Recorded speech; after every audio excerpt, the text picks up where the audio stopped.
So this morning, we're headed out to Auntie Bevan's house, right? Chop some weed, eat some other stuff. Just in general, keep up her property right there.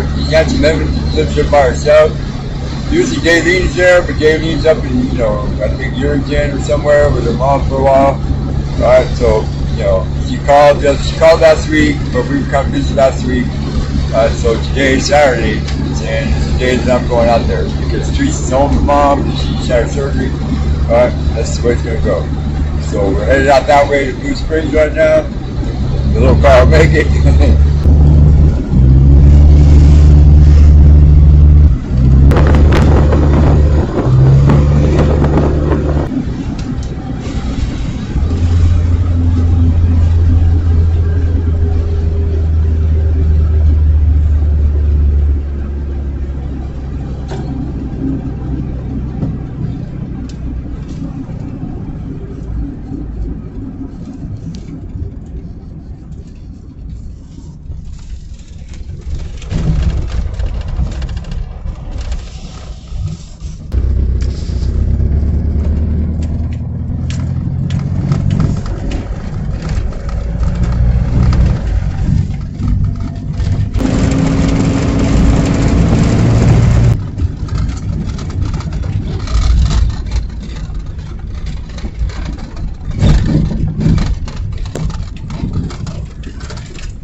Hi, Auntie.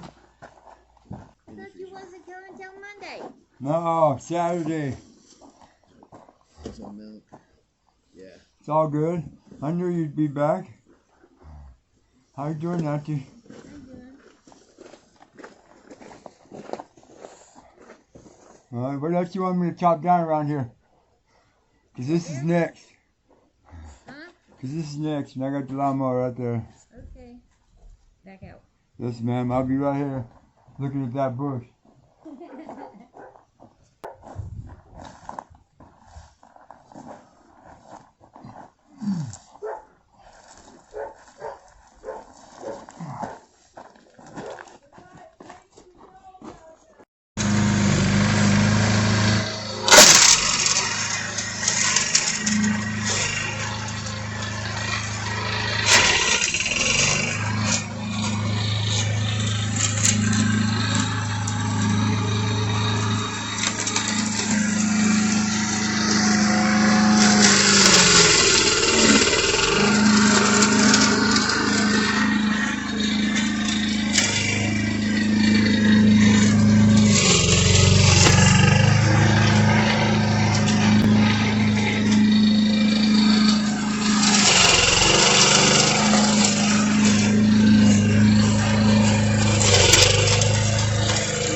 now we're headed back.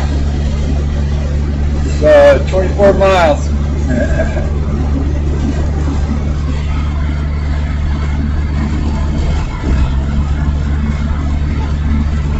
Okay, so here we are, all bright and shiny again. And it's Beer 30. Yes, Anti-Lemon is the proud sponsor of Beer 30 today. Right. Now here, tech tip for stoners. Right. See this here 25 ounce can of 805? Right. One of these babies will fill up a 16 ounce beer glass 2 times. Right. They're like $3.87 over at the Blue Store, the Shoshone Market over here in Carver's. And yes, I have bought them out of their entire stock on a number of occasions already. But anyways, 2 of these puppies, and you got 4, 16 ounce, at least 15 ounce glasses of beer. Now 805, let's find out. Yes. 805 falls within the category of session beer. It got 4.7% alcohol by volume. Now remember, a session beer is any beer with an ABV of like 4.0 to like about 4.8. You understand? Any beer that falls in Newcastle, 805, Budweiser, Miller, Miller in the bottle, Lowenbrow, Amberbach. Right, a lot of those. I mean, there's a lot of really good British ones too, because the British, they were the ones that invented, the session beer, right?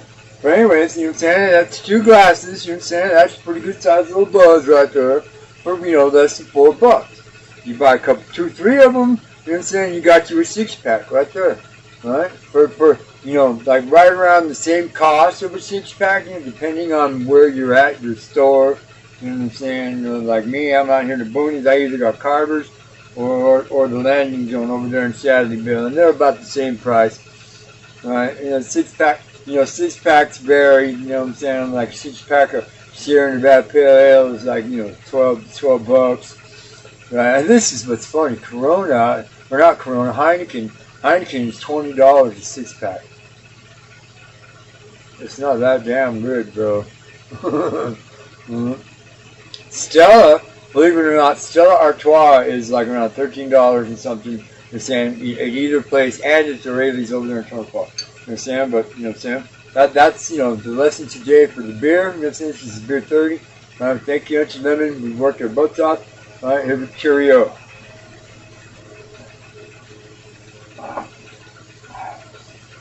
Okay, now.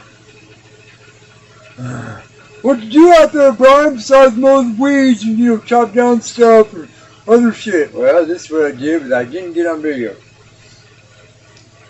But I made a previous video. In fact, I think I got a video to post, still to post about the well pump out there at Blue Springs. While I was out there, Daylene asked me if I would be, I'd probably be kind enough, right, to fix her well pump, right, because it's leaking. One of the pipes is cracked again because the pump vibrates a lot.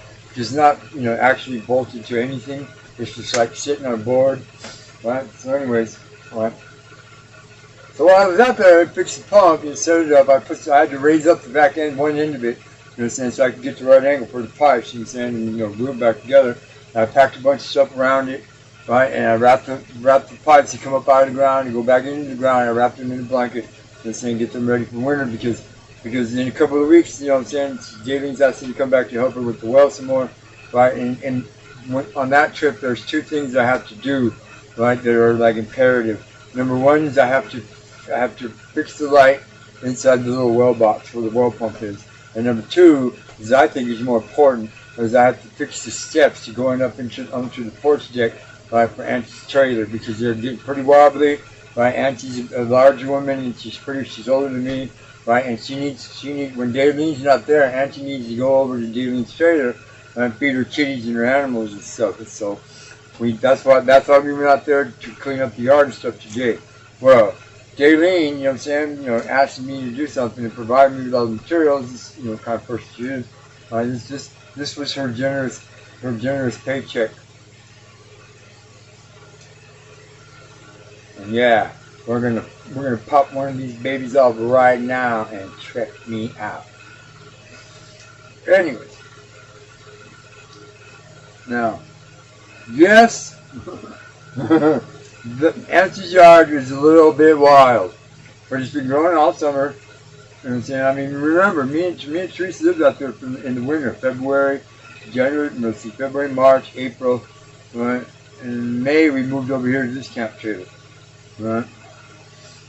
Right. So we lived out there in the dead of winter, right? And all of those weeds and all those tumbleweeds and all those sagebrush and everything, they've had since then all years up till now to grow, right? And gotten wild. And Auntie's an older lady. She really doesn't get around very much. You know what I'm saying? She lives out there by herself in Blue Springs. Yeah, there's neighbors, but you know they're out there. They're farther away. So when because Auntie was gracious enough to let me live there, let me stay there. You know what I'm saying? And let me come to know the type of person she was, right? And her vice versa, right? And saying I would do anything for Auntie. Yes, Auntie pays me. You know what I'm saying? And no, I'm not gonna tell you how much. You know what I'm saying? But I would do anything for Auntie for free anyway, for beer. I would, right? So, yes, it's pretty much overgrown, and she really doesn't have anybody to help her. So when she calls me, I come in and help her. Because for me, I understand the importance of weed management and weed control. I understand the importance of fire control because she lives out there by herself, right? For the most part, I mean, Gayleen's there, but she's only going to be there for a few more days. Then she's going to be gone for a couple of weeks, and she can come back for a few more days so we can go out there and fix the oil, right? Because she's already set it up with Jesse to bring the tractor and for the kid Logan to show up so that we can because we got to stick the pipe down 45 feet. Right, and it's pretty heavy, and we might end up having to run the auger drill through it again, through the root mass again, just on top of it. So I mean, I'll leave links in the description, right, for those videos, right, and so you guys can catch up with what's going on. That stuff was earlier this year, right? But that's how you be a good neighbor. That's why you be a good neighbor. You know what I'm saying? People will take care of you if you take care of them. Because remember, I've said this before, right? You understand? Being friendly and being sociable with your neighbors, right? Because they're the ones that are most likely are the ones that are going to help you and save your life, right? When you're out here in the dead of winter or in the blazing hot sun in summer. I will. That's one of the nuggies. Anyways, please like and subscribe. You know what I'm saying? Share this video if you think it's valuable enough for other people to know about. You know what I'm saying? For all you, homesteaders, first timers, you know what I'm saying? People that are out there enjoying the world.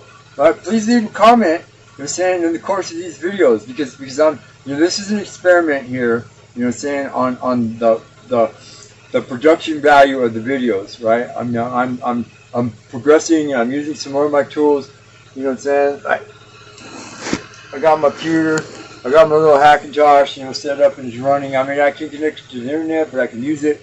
Right, and so I have a lot of my editing tools available to me again. You know what I'm saying? Please leave a comment if you like the style. If you guys think that I should change the color of my little graphics, you know what I'm saying, right? Or you think I should add more graphics or leave graphics out, you know what I'm saying? And any suggestions or any ideas that you guys have about when it comes to homesteading stuff, you know what I'm saying? What do you want to know? You know what I'm saying? How do you do this? What do you got? I mean, I got pig pens, I got horse corrals. I got all kinds of stuff that I can talk about, I can show you guys about, you know what I'm saying, that's related to homesteading and related to living out here in the country. Just, drop a comment, leave a suggestion, and, you guys know what to do. It's me, Brian. Do 30. With some rack buds, heck yeah. Thank you.